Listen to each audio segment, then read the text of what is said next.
John Lyons, deposed Venezuelan President Nicolas Maduro and his wife have appeared in a New York court where Maduro was quite animated, wasn't he? Well, that's right, Michael. After that dramatic extraction by the United States military over the weekend from Caracas, then he has appeared in court in New York alongside his wife. He was defiant. He insisted that he's still the president of Venezuela and wished several people in the courtroom a happy new year. He and his wife pleaded not guilty to all the charges. It was interesting, his wife appeared to have some bruising on the face, which the defence lawyers for the Maduro said was due to the scuffle or the physical exchange that occurred during the extraction.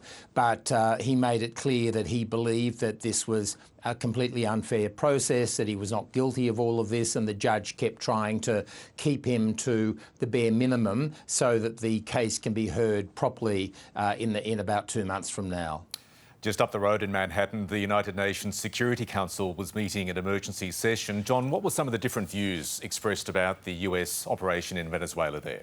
Well, as is so often the case, Michael, there was a split, obviously, the United States with one position and China and Russia with different positions. It was an emergency meeting of the Security Council. Russia called what had happened in Venezuela an act of armed aggression, saying there was no justification for what it called US crimes in Venezuela. China condemned it and said it was unilateral, illegal and bullying acts by the United States. But the United States itself, their representative at the Security Council, Mike Waltz, said that this in fact had been a surgical law enforcement operation against two indicted fugitives of American justice. And so really no surprises there. Each of those three major players spoke according to what we would expect them to. And of course, as we know, Venezuela has been an important ally for both Russia and for China. And so yet again, under Donald Trump, the Russians have lost one of their major allies in Venezuela. It wasn't that long ago, of course, that they lost Syria. They were big supporters of Bashar al-Assad and, of course, Iran. Russia's been close to Iran and America with that bombing operation in Iran last year. So three of Russia's allies have now been hit hard by the United States, at the same time as Donald Trump has this quite strange and unusual personal connection with Vladimir Putin.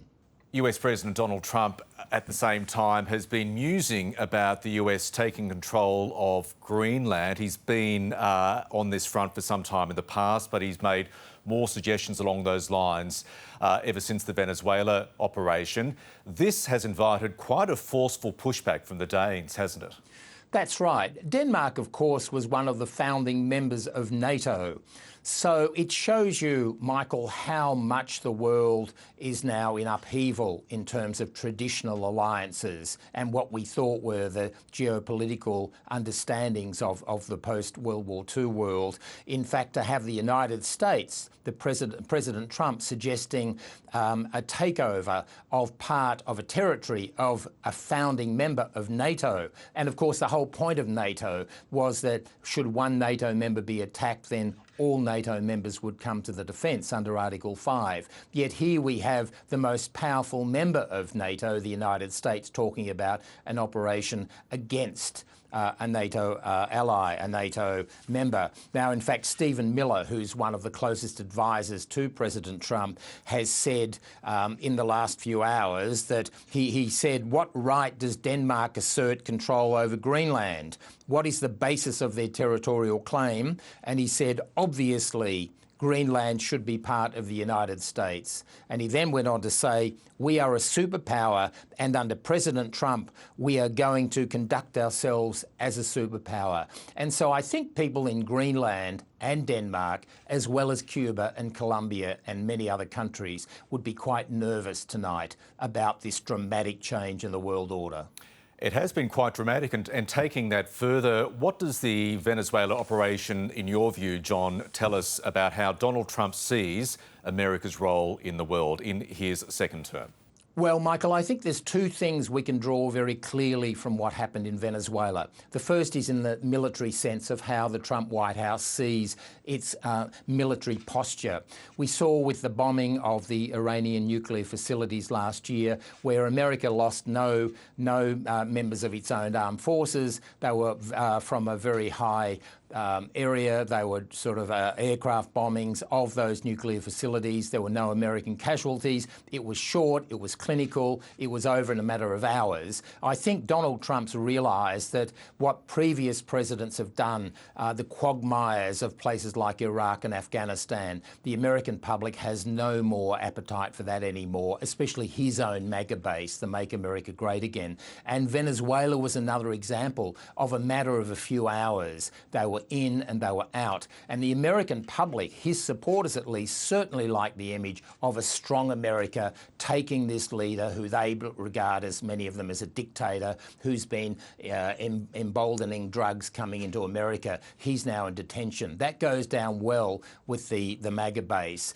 And secondly, the key to what happened in Venezuela could be seen in November. The Trump White House released this national security strategy.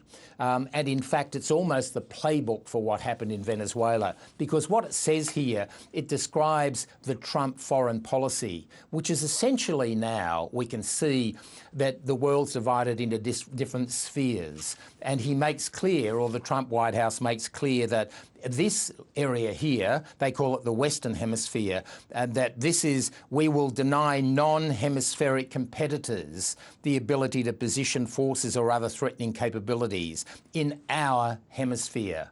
Now, that was a reference in part to Russia and China being involved in a place like Venezuela. So what we're seeing here is the Americans under Donald Trump are saying, if it's in the Americas, Central, South America, North America, or even Canada, Greenland, that's our territory, taking Greenland into being part of the United States. But what it also means is it also empowers people, in my view, such as Xi Jinping in China, who can now say, well, you say it was in your interests of protecting America's interests to go into Venezuela. It's in our interests, the Chinese may argue, to go into Taiwan. Likewise, Vladimir Putin's whole rationale for the Ukraine invasion was it was in our interest to protect ourselves from an encroaching NATO. Likewise in the Middle East. Clearly now the Americans are backing Benjamin Netanyahu, whether it's taking more land as a buffer in Syria or increasing their control over Gaza. So I think the new Trump foreign policy is the survival of the fittest, that the strong man in each of those spheres can essentially rule the roost. John Lyons, appreciate your insights. Thank you. Thank you.